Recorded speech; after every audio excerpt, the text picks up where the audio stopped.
Good morning. Eid উজ্জোহা উপলক্ষে স্কুলে পড়েছে দুদিনের ছুটি। আর এই দুদিনের ছুটিতে পড়ে রয়েছে প্রচুর জমানো কাজ।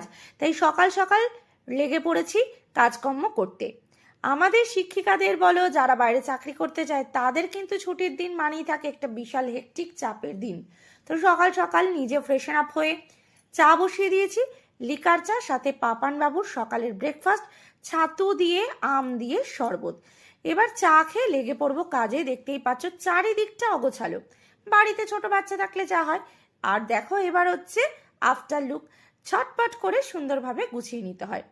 তারপরে জামা কাপড় গোছানো থাকে, ওয়ার্ড্রপ গোছানো থাকে, পেন্ডিং কাজ থাকে প্রচুর। তার তো সীমা আর পরিসীমা খুঁজেই পাই না। ছুটির দিন হলেই সকালবেলা থেকে চিন্তা হয় কোনখান থেকে কাজ শুরু করব আর কত তাড়াতাড়ি কাজগুলো শেষ করব। একটা ঘর পরিষ্কার করার পর চলে এলাম সেকেন্ড রুমটাতে।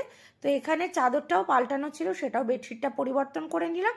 আর সুন্দর এই ব্যাগ রাখার র্যাকটা আমি এই ঘরে শিফট করলাম। সকাল থেকে কাজের চাপে কিচ্ছু খাওয়া হয়নি। এখন ঘড়িতে বাজে সময় প্রায় 12:30। তখন আমি একটা বিস্কুট খেলাম।